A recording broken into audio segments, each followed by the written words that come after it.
পেয়েছেন, সাথে আমার বউ আছে। বলছে জায়গা নেই। জায়গা থাকবে কি, আমার বউ নিয়ে আইছে আজকে। মা আসতে চাইলো, তো একটু অসুস্থ, বললাম যে থাক, অসুবিধা নেই, সালাম ভাই বাড়ির বক্তা আর আমি তো আপনার ছেলে। তো বউকে নিয়ে আসলাম, কারণ ওরও হেদায়েতের দরকার আছে না নাই? কথা কয় না, কারণ এখনকার সময়ে বউ হইল বড় ফিতনা। তুই চলি গেলি আর একদিকে চলি যাচ্ছে, কথা কয় না। এই জন্যই সাথে রাখার দরকার আছে না নাই? গদ খালি আর খবরদার কারণ নিয়ে যাবেন না, বউ নিয়ে যাবেন। হ্যাঁ, রাজি তো? ওই যে যাদেরকে নিয়ে যান ওদের নিয়ে যাবেন না, নিয়ে যাবেন কি? বউ নিয়ে যাবেন। আল্লাহ তৌফিক দিন, বলেন আমিন। সবাইকে অন্তরস্থল থেকে সালাম জানাচ্ছি, আসসালামু আলাইকুম ওয়া রাহমাতুল্লাহ। আল্লাহর শুকরিয়া আদায় করছি যে মহান রব আজকে এত সুন্দর একটা পরিবেশ করে দিয়েছেন। এই মাস অনেকে আশঙ্কা করেন এই মাসে বৃষ্টি হবে, কিন্তু সুন্দরই পরিবেশ করে দিয়েছেন কে? সেই রবের শুকরিয়া আদায় করে সবাই পড়ছি আলহামদুলিল্লাহ। আল্লাহর শুকরিয়া আদায় করে শেষ করা যাবে?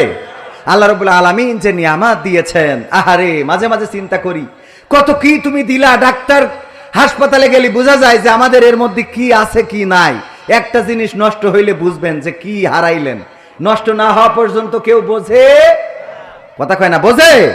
একটা কিছু হারাইলেই বুঝবেন। চোখ একটা একটু বাঁকায় গেলেই নামটা আর কবির বিন সামাদ থাকতো না, বলতো টেরা কবিরের বাড়ি যাবা নাকি, ঠিক না ভাই? ঠিক। কানটা একটু কালা হইলেই বলতো কার বাড়ি যাবা, কালা কবির। চোখ একটা কানা হইলে বলতো কানা কবির। পা একটা একটু 1 ইঞ্চি খাটো হইলে একটু আপ ডাউন করে হাঁটলেই বলতো খুড়া কবির, ঠিক না ভাই? ঠিক। যে আল্লাহ এত সুন্দর করে বানাইলেন, হাত দিলেন, পা দিলেন, চোখ দিলেন, কান দিলেন, দেখার শক্তি দিলেন, আর না চাইতেই অনেকের বউ দিয়ে দিয়েছে, বলেন সুবহানাল্লাহ। বউ আছে না নাই? কার কার আছে দেখি হাত উঁচু করেন। লজ্জা করছে? বউ আছে গর্ব করবেন, দেখি হাত তোলেন। বউ যদি দুটো থাকে তাহলে ডবল গর্ব। হ্যাঁ, আজকে এটা বলা যাবে না, আজকে সামনাসামনি, অন্যদিন বলবান। এই সম্বন্ধে ওয়াজ অন্যদিন হবে, আজ বলে অশান্তি বাড়াই লাভ নেই। বিয়ে করেননি কারা কারা হাত উঁচু করেন। এত কম অবিবাহিত এই অঞ্চলে, আল্লাহ। আমার মাহফিলে অবিবাহিত লোক বেশি আসে, কিন্তু এই অঞ্চলে দেখছি বিবাহিত। আমার অঞ্চল তো, এলাকার বন্ধু বান্ধব বলছে ওরা শোনে কিডা, এরকম না? যাই হোক, যারা বিয়ে করেননি শীত আসার আগে আল্লাহ সবাইকে তৌফিক দিন, বলেন আমিন। এই আমিন এত আসতে বললেন, বলেন আমিন। বিয়ে করা খারাপ কাজ না ভালো কাজ? আল্লাহর নবী সাল্লাল্লাহু আলাইহি সাল্লাম বিয়েকে প্রমোট করেছেন।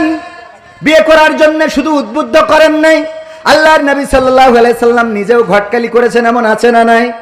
আল্লাহর নবীর একজন সাহাবী ছিল, এত কালো কেউ পছন্দ করে না, এত কালো কারো পছন্দ হয় না, কেউ মেয়ে দিতে চায় না। আল্লাহর নবী সাল্লাল্লাহু আলাইহি সাল্লামের কাছে এসে বললেন, ওগো নবী, আমার বুঝি বিয়ে হবে না? আল্লাহর নবী বললেন, কেন? আমার চেহারাটা সুন্দর না, আমি কালো মানুষ, আমার দাঁতগুলো সাদা আর চোখের পাশে সাদা, এছাড়া আর কোনো সাদা জায়গা নাই, এই জন্য মানুষ পছন্দ করে না। আল্লাহর নবী বললেন, আমি একটা চিরকুট লিখে দিচ্ছি, এই মদিনার সবচেয়ে সুন্দরী নারীটার তোমারে বউ বানাই দেব, বলেন সুবহানাল্লাহ। চিরকুট লিখে দিলেন যে আমি প্রস্তাব পাঠাচ্ছি আমার এই সাহাবীর জন্য। এই সুন্দরী মেয়েটা চিঠি নিয়ে গেলেন, মেয়ের বাবার কাছে দিলেন। মেয়ের বাবা বলল, তোমার এমন চেহারা, এই চেহারার সাথে আমার সুন্দরী মেয়েটারে বিয়ে দিতে রাজি। ভিতর থেকে মেয়েটি শুনলেন আর বললেন, ওগো বাবা, কার প্রস্তাব ফিরিয়ে দেন? যেই বিয়ের ঘটক স্বয়ং নবী সাল্লাল্লাহু আলাইহি সাল্লাম, যেই বিয়ের প্রস্তাব পাঠিয়েছেন নবী সাল্লাল্লাহু আলাইহি সাল্লাম, সেই বিয়েটা ফেরত দেয়া যাবে না। আল্লাহ নবী সাল্লাল্লাহু আলাইহি সাল্লাম ঘটকালি করেছেন। যাই হোক, ওয়াজ করা আমার ওইদিকে যাওয়ার দরকার নেই, আজকে বিয়েকে এত প্রমোট করারও দরকার নেই। বাড়িতে এমনি ঝামেলা, আরো ঝামেলা বেঁধে জীবনে।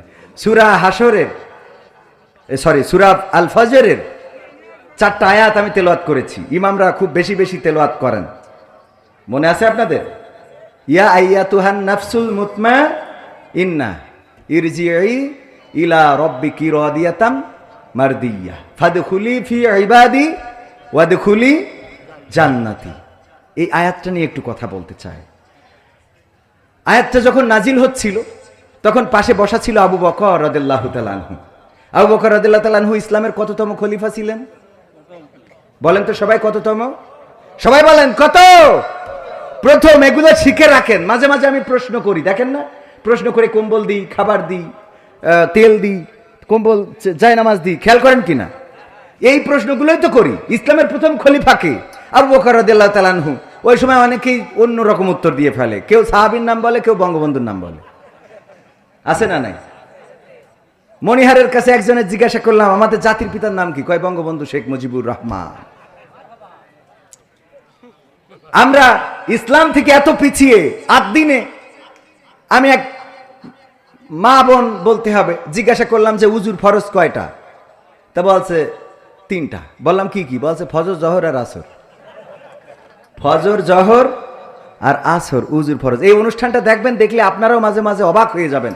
আবার অনেকেই দেখবেন যে আপনি নিজেও জানেন না যে যেটা বলেছে এটা আমিও জানিনি। বোঝেননি? আবু জাহেলের মতো। আবু জাহেলের কাছে একবার তার ভক্তবৃন্দ এসেছে একটা বস্তু নিয়ে, বলল বৃষ্টি হয়েছে, বৃষ্টির পানিতে এটা ভেসে এসেছে, কি আমরা চিনতে পারছি না। আবু জাহেল সামনে ওটা দেখে কিছুক্ষণ কান্নাকাটি করলেন, তারপরে কিছুক্ষণ হাসা শুরু করলেন। আবু জাহেলের ভক্তবৃন্দ বলল, আবু জাহেল তুমি তো আমাদের নেতা, তুমি আমার এই যে বিষয়টা এনেছি এটা কি না জানিয়ে হাসলে কেন, কাঁদলে কেন? বলল আমি কাঁদলাম এই জন্যে, আমি যদি মারা যায় তাইলে এই সামান্য জিনিসটা তোমরা চিনতে পারো না, কি উপায় তোমাদের হবে, এই চিন্তা করে আমি কান্না করলাম। তাইলে হাসলে কেন? বলছে আমি হাসলাম এই জন্য, এই জিনিসটা কি আমিও চিনতে পারিনি, এই জিনিসটা কি আমিও চিনতে পারিনি। ওর চিন্তা হইলো মারা গেলে এদের উপায় কি হবে, যে এই সামান্য জিনিস এরা বুঝতে পারে নাই। কিন্তু ও হাসলো এই জন্য যে আসলে এই জিনিসটা ও বুঝতে পারে নাই। তো এই অবস্থা আমাদের অনেকের আছে, যে সামান্য এই উত্তর আমি যখন প্রশ্ন করি তখন পাশ থেকে অনেকেই বলি দেয় এইটা এইটা এইটা, যেই ওইটারে ধরি অমনি কেলাই পড়ে। এই জন্য এগুলো শেখার দরকার আছে না নাই? ইসলামের প্রথম খলিফা কে? হযরত আবু বকর রাদিয়াল্লাহু তাআলা আনহু। তিনি পাশে বসা ছিলেন যখন এই আয়াতে কারিমাত নাজিল হচ্ছিল, আল্লাহর নবী তেলাওয়াত করলেন, আর আবু বকর রাদিয়াল্লাহু তাআলা আনহু তরজমা করা লেগেছে নাকি? বলেন তরজমা করা লেগেছে? আরবে যখন কোরআন নাজিল হতো আরবি ভাষায়, তখন আরবিয়ানরা বুঝতো না। আল্লাহর নবী যখন এই আয়াতে কারিমা তেলাওয়াত করলেন, তেলাওয়াত করার সাথে সাথে আবু বকর রাদিয়াল্লাহু তাআলা আনহু বললেন, তাফসিরে ইবনে কাসিরে এসেছে, ওগো নবী এত সুন্দর চমৎকার কথা আল্লাহ ডাক দিয়ে বলছে, ওগো প্রশান্ত আত্মা, ওগো প্রশান্ত আত্মা, হে প্রশান্ত আত্মা তুমি ফিরে এসো তোমার রবের কাছে, ফিরে এসো তোমার রবের কাছে, আর তুমি দাখিল হয়ে যাও আমার বান্দাদের কাতারে, আর প্রবেশ করো জান্নাতে সন্তুষ্ট চিত্তে, আনন্দ চিত্তে এবং সন্তোষ ভাজন হয়ে তুমি ফিরে এসো। কত সুন্দর কথামালা আল্লাহ ডাক দিয়ে বলছেন, ওগো প্রশান্ত আত্মা ফিরে আসো সন্তুষ্ট চিত্তে এবং সন্তোষ ভাজন হয়ে। তার মানে তুমি সন্তুষ্ট হয়ে যাও এবং যার কাছে ফিরে আসছো সেও তোমার উপরে সন্তুষ্ট, আর তুমি দাখিল হয়ে যাও আমার বান্দা যারা তাদের কাতারে, আর প্রবেশ করে নাও জান্নাতে। এই কথাগুলো যখন আল্লাহর নবী সুন্দর করে তেলাওয়াত করলেন, আবু বকর রাদিয়াল্লাহু তাআলা আনহু বললেন, কত সুন্দর কত চমৎকার কথা। আবু বকর রাদিয়াল্লাহু তাআলা আনহুকে আল্লাহর নবী বললেন, আবু বকর শুনে নাও, যখন তোমার মৃত্যুর সময় ঘনিয়ে আসবে তখন আল্লাহ রাব্বুল আলামিন এই কথাগুলো তোমাকেও বলে দিবে। সুবহানাল্লাহ। নফসে মুতমাইন্না, প্রশান্ত আত্মা। কি আত্মা? বলেন কি আত্মা? আল্লাহ ডাক দিয়ে বলবেন, ওগো প্রশান্ত আত্মা ফিরে আসো তোমার রবের নিকট সন্তুষ্ট চিত্তে এবং সন্তোষ ভাজন হয়ে। সন্তুষ্ট চিত্তে মানে তুমিও খুশি হয়ে যাও। এটা এমন ধরেন, আবার রাজনীতির কথা বলছি না, তারেক রহমান দেশে এসেছে, আমাদের এই থানায় অথবা এই সংসদীয় আসনে বিএনপির মনোনয়ন প্রত্যাশী আছে না নাই? কয়জন আছে? একাধিক ব্যক্তি, 2 বা 3 জন আছে না নাই? 2 বা 3 জন। এর মধ্যে যদি কোনো একজনকে ডাকে যে তুমি একটু ঢাকায় আসো, তারেক রহমান একজনকে ডেকেছে, তুমি একটু ঢাকায় আসো, ও তো আগেরতে বলবে ধান লাগা, কথা কয় না। আর যদি বলে সন্তুষ্ট চিত্তে এসো, সন্তুষ্ট থেকো, অসুবিধে নেই, আমিও তোমার পরে সন্তুষ্ট আছি, একটু ঢাকায় আসো, যদি এই কথা বলে খুশি হবে না? হবে না? ধান লাগাবে না? লাগাবে না? কথা কয় না। আপনাদের কি কষ্ট হচ্ছে? লাগাবে না লাগাবে না? বলবে লাগা লাগা। হ্যাঁ, এটা বলবে, বলে চলে যাবে ঢাকায়। ও আমার ভাইয়েরা, এই যদি একটা মনোনয়নের জন্য যদি এত খুশি হয়, একটা নমিনেশনের জন্য যদি একটা মানুষ এত খুশি হয়, শুধু যদি ডাকে যে তুমি আসো, খুশি থেকো, আমি তোমারে খুশি করে দেব, আমি তোমার উপরে খুশি আছি, মানুষ যদি মানুষকে বলে তাইলে যদি খুশি হয়ে যায়, আল্লাহ যদি কোনো বান্দাকে বলে তার খুশিটা কেমন হওয়া উচিত চিন্তা করেন। আল্লাহ বলছে, ওগো আমার বান্দা, ফিরে এসো তোমার রবের কাছে, এসো তোমার রবের কাছে, যেই রবের জন্য তুমি তাহাজ্জুদের নামাজ আদায় করেছো, যেই রবের জন্য তুমি জায়নামাজ ভিজিয়েছো, চোখের অশ্রু ফেলেছো, সেই রবের কাছে ফিরে আসো, যেই রবের জন্য গোটা রমাদানের মাস রোজা রাখতে, না খেয়ে থাকতে, ইফতারটা সামনে নিয়ে বসে থাকতে, যতক্ষণ আজান দেয় নাই ততক্ষণ পর্যন্ত তুমি খাবার খাও নাই, পানি পান করো নাই, যেই রবের জন্য, সেই রব আমি তোমাকে ডাকছি, তুমি ফিরে আসো আমার কাছে সন্তুষ্ট চিত্তে এবং সন্তোষ ভাজন হয়ে, আর দাখিল হয়ে যাও আমার বান্দাদের কাতারে, প্রবেশ করো জান্নাতে। এই কথাটা যাদের জন্য আল্লাহ বলবেন, এদের থেকে ভাগ্যবান আর কেউ কি থাকতে পারে? বলেন, আর কেউ থাকতে পারে? যখন আমাদের কেউ থাকে না তখন থাকেন কে? যখন আমাদের কেউ দেখে না তখন দেখেন কে? যখন আমাদের কেউ খোঁজে না তখন খোঁজেন কে? আল্লাহর নাম নিতে যদি কষ্ট হয়, দরকার নাই, যে আল্লাহ ছাড়া বিপদ উদ্ধার হয় না। মনিরুল ডাক্তার সাহেব স্টেজে আছে। মনিরুল ডাক্তার সাহেব আমার সাথে এসেছে, হঠাৎ অসুস্থতা। যদি মনিরুল ডাক্তারের কাছেও যেতে চান, পাল্লায় যাইতে সময় লাগবে না? যদি কলটা দিতে চান, ফোনটা ধরাইতে সময় লাগবে না? কলটা সে রিসিভ করবে, ঘুমে আছে না জেগে আছে জানেন না, ডাক্তারের কাছে ফোন দিয়ে হয়তো ফোনেও না পাইতে পারেন, কিন্তু গভীর রাতে পেটের মধ্যে ব্যথা শুরু হয়েছে, চিৎকার করে আল্লাহরে ডাকলে শোনার জন্য কি সময় লাগে নাকি? কথা কয় না, সময় লাগে? আল্লাহরে ডাকলেন, আল্লাহ, ওগো আল্লাহ, পেটের যন্ত্রণায় বাঁচি না, তুমি কোথায় আল্লাহ? আল্লাহ রাব্বুল আলামিন এমন দয়া, ডাকার মতো যদি ডাকতে পারেন, আল্লাহ রাব্বুল আলামিন আপনার যন্ত্রণা কমিয়ে দিবেন। ডাকার মতো যদি ডাকতে পারেন, আল্লাহ আপনার অভাব দূর করে দিবেন। ডাকার মতো যদি ডাকতে পারেন, আল্লাহ রাব্বুল আলামিন আপনার সমস্যা সমাধান করে দিবেন। বলেন সুবহানাল্লাহ। আল্লাহর এই ক্ষমতা আছে না নাই? বলেন আছে না নাই? আল্লাহকে ডাকলেন কে? আদম আলাইহিস সালাম বললেন, রব্বানা যালামনা আনফুসানা ওয়া ইল্লাম তাগফির লানা ওয়া তারহামনা লানাকুনান্না মিনাল খাসিরিন। ওগো আল্লাহ, ওগো রব, আমি তোমারে ডাকছি, আমি আমার উপরে জুলুম করেছি, তুমি আমারে ক্ষমা করো, তুমি আমার উপরে দয়া করো, রহম করো। আল্লাহ শুনেছে না শোনে নাই? আল্লাহর ডাকলেন কে? ইউনূস আলাইহিস সালাম যখন মাছের পেটের মধ্যে ঢুকে গেল, আহারে, পৃথিবীর কোনো মানুষ খবর পাইল না, নৌকা থেকে ফেলে দেওয়া হলো, পানির মধ্যে পড়ে গেল, মাছটা গিলে নিয়ে চলে গেল। ওই মাছের পেটের অন্ধকারের মধ্যে, পানির অন্ধকারের মধ্যে এবং রাতের অন্ধকারের মধ্য থেকে যখন চিৎকার করে বলল, লা ইলাহা ইল্লা আনতা সুবহানাকা ইন্নী কুনতু মিনাজ জালিমিন। আমার আল্লাহর ডাকার পরে আল্লাহ ডাকে সাড়া দিয়েছেন না দেয় নাই? বললেন, ওগো রব, আমি আমার উপরে জুলুম করেছি, তুমি পুত পবিত্র, তোমার মতো বড় পবিত্র আর কেউ নাই, আমি আমার উপরে জুলুম করে ফেলেছি, আল্লাহ তুমি আমারে ক্ষমা করো, দয়া করো, তুমি ছাড়া উপায় নাই। আল্লাহ রাব্বুল আলামিন ইউনূস আলাইহিস সালামের দোয়াটা শুনলেন, আর মাছের পেটের মধ্যে যন্ত্রণা বাড়িয়ে দিলেন। আর মাছ আবার যেখান থেকে নিয়ে এসেছিল সেখানেই দিলেন না, বরং এমন জায়গায় তার ল্যান্ড করে দিয়ে আসলেন, এমন এয়ারপোর্টে নামাই দিয়ে আসলেন যেখানে নিরাপদ। বলেন সুবহানাল্লাহ। শুনেছেন না শোনে নাই? যখন নদীর পাড়ে মুসা আলাইহিস সালাম, সাহাবীরা বলল, ওগো মুসা, বিপদে পড়ে গেলাম তোমার পরে ঈমান আনার কারণে, আর তো কোনো উপায় নাই, আর কোনো রাস্তা নাই, এখন সামনে মারব, পিছনেও মারব, আমরা এমন জায়গায় আটকে গেছি, এমন চিপাগলিতে, যদি বের হতে চায় ফিরাউনের বাহিনী, তারা আমাদেরকে অ্যাটাক করবে, তাদের ঘোড়ার পদতলে পিষ্ট হয়ে মারা যাব। আর যদি আগাইতে চায় তাইলে এই সাগরের সমুদ্রে চুবানি খেয়ে মারা যাব। এখন বলো মুসা কি করব? আল্লাহর নবী মুসা আলাইহিস সালাম নিশ্চিন্ত ছিলেন, হতাশ হলেন না, বরং তিনি জানেন যে আল্লাহ রাব্বুল আলামিন আছেন। নফসে মুতমাইন্না তো এরকমই হয়, বিপদে পড়লেও হতাশ হয় না।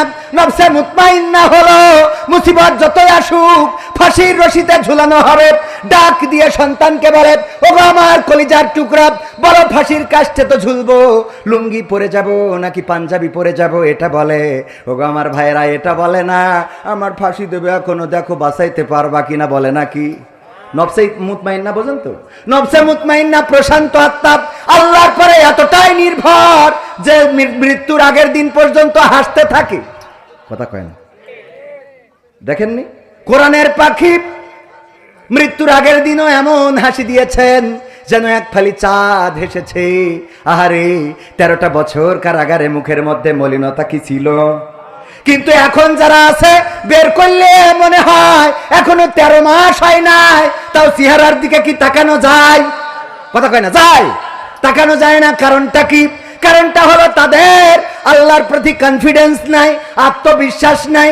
আল্লাহর প্রতি তাদের বিশ্বাস না থাকার কারণে ওরা নফসে মুতমাইন্না হইতে পারে নাই। এই জন্য দুশ্চিন্তা আছে না নাই? কথা কয় না? দুশ্চিন্তা আছে না নাই? আর নফসে মুতমাইন্না তারা জানে বেঁচে আছি মানে আল্লাহ আছে, মরে গেলেও কে আছে, জেলে থাকলেও কে আছে, বাইরে থাকলেও কে আছে। মাঠের মধ্যে যদি যান তাও আল্লাহকে পাওয়া যায় না, যায় না। সিজদায় যদি ডাকেন আল্লাহকে পাওয়া যায় না, যায় না। আপনি যেখানে যে অবস্থায় থাকেন, ও আমার যুবকেরা, প্রেমের জন্য ঘুরে বেড়ায়, ভালোবাসার জন্য ঘুরে বেড়ায়, গদখালি যায়, ওই পার্কে ঘুরে বেড়ায়, ফুল নিয়ে কত মানুষের আহারে কত বড় কাঙাল, প্রেমের জন্য কত কি করে। ওই যে প্রেমে সাকসেস হইতে যেয়ে ঢাকায় ছাত্র দলের একজন নেতাকে হত্যা করেছে, দেখেছেন না দেখেন নাই? হত্যা করার সাথে সাথে ধারণা করা হয়েছিল হয়তো রাজনৈতিক কোন হত্যা হতে পারে, কিন্তু আহারে ঘটনাটা কি বের হলো, একজন নারীর জন্য তার জীবনটা দিতে হলো। মিন্নির মতো ঘটনা ঘটেছে, বরগুনার মিন্নির নাম আপনাদের মনে আছে না নাই? ত্রিভুজ প্রেমে জড়িয়ে গিয়েছে, প্রাইভেট টিচার যিনি তার সাথেও প্রেম করেছে। আমার ক্লাস 4 থেকে শুরু করি স্যার একজনের সাথে লাইন মারা, 9 বছরের প্রেম আর প্রাইভেট টিচারের প্রেম। চিন্তা করে কার সাথে যাব, কার খাবো, কার সাথে থাকবো, এই দুইটা ব্যালেন্স করতে পারে না। আগের প্রেমিকরে বলিছে নতুন ডারে দুনিয়াতে সরাই দাও, যাতে অন্তত আমি সিদ্ধান্ত ভালোভাবে নিতে পারি। আহা, একটা মায়ের কোল খালি করে দিল, খালি সিদ্ধান্ত নেবে যে ও নেই, আমার আর টেনশন নেই, এখন যেইটা এইটার সাথে চলবে। লোকজন আগে আসতে বলবো, আসবে না ওকে আবার। যা বলার সিরকুট দিয়ে বলবেন, ওয়াজের মধ্যে কথা বলা যাবে না, তো সে যতই এলাকার ছেলে হয় সিরকুট দেবেন, এনে পড়বো তারপরে কথা বলবো। ভাইয়েরা আমার, ও আমার ভাইয়েরা, এই মিন্নির মতো ঘটনা ঘটেছে ঢাকায়। তৃতীয় তলায় যে দরজায় নক করেছে, কিন্তু পরিকল্পনা তো তাদের, এবং নারীদের পরিকল্পনা অত্যন্ত জঘন্য। নারীরা শেষ করে দিতে পারে। আদম আলাইহিস সালামকে জান্নাত থেকে বের করেছে, জান্নাত থেকে বেরোতে হয়েছে যদি আল্লাহর পরিকল্পনা ছিল, তবুও আমাদের হাওয়া আলাইহিস সালাম শয়তানের ওয়াসওয়াসায় পড়ে গিয়েছিল। বলেন ঠিক না বে ঠিক? আমাদের আদি মাতা শয়তানের ওয়াসওয়াসায় পড়ে গেলেন, আর আদম আলাইহিস সালামকেও সেই গন্ধক ফল খাওয়ালেন। এর বিনিময়ে কি হয়ে গেল? লজ্জাস্থান থেকে কাপড় সরে গেল, জান্নাতের কাপড়গুলো আল্লাহ রাব্বুল আলামিন কেড়ে নিলেন, তারপরে জান্নাত থেকে দুনিয়ায় পাঠিয়ে দিলেন। ওগো আমার ভাইয়েরা, এই জন্য নারীদের ষড়যন্ত্র থেকে নিজেদেরকে আল্লাহর কাছে পানাহ চাইবেন। যদি সে বউ হয়, পানাহ চাইবেন কার কাছে? বারবার দোয়া করবেন, রব্বানা আতিনা ফিদ দুনিয়া হাসানা ওয়া ফিল আখিরাতি হাসানা ওয়া কিনা আযাবান। মুখস্থ আছে না নাই? পড়েন, রব্বানা আতিনা ফিদ দুনিয়া হাসানাতাও ওয়া ফিল আখিরাতি হাসানা ওয়া কিনা আযাবান নার। হে রব, তুমি আমাকে দুনিয়ার কল্যাণ এবং আখিরাতের কল্যাণ দান করো, এবং জাহান্নামের আযাব থেকে রক্ষা করো। আল্লাহর কাছে দুনিয়ার কল্যাণ চাইবেন, আখিরাতের কল্যাণ চাইবেন। সালাতুল হাজত পড়বেন, যত মুসিবতে পড়েন, যত বিপদে পড়েন সালাতুল হাজত পড়বেন। সম্ভব হইলে তাহাজ্জুদ পড়বেন, আল্লাহর কাছে কাঁদাকাটি করবেন। সব মুসিবত থেকে মুক্ত করার মালিক কে? বলেন কে? আল্লাহ মুক্ত করার মালিক। এই মেয়েটা, বর্ষা নামের মেয়েটা কি করলো? মাহির নামের ছেলেটার সাথে প্রেমে মত্ত হয়ে 4 থেকেই প্রেম করে আসছে, 9 বছরের প্রেম। তারে বলেছে যদি এইটারে সরাইতে পারো, জুবাইরকে যদি সরাইতে পারো, জবু বলে ডাকে তার বাবা আদর করে, যদি সরিয়ে দিতে পারো তাইলেই আমি তোমার হব। আহত করা হলো, দরজায় নক করলো, দরজাটা খোলো, আমাকে একটু বাঁচাও। ওই মেয়েটা বলেছে তুমি না মরলে আমি মাহিরের হইতে পারবো না, সুতরাং তুমি মরে যাও, সেটাই ভালো। এই যে মেরে ফেললো, আহারে এই প্রেম, এই ভালোবাসা। এখন একজন মায়ের কোল খালি করলো, অপরজনের মা আবার ওই আসামিকে এনে ধরিয়ে দিয়েছে, নিজে পুলিশের কাছে সোপর্দ করেছে।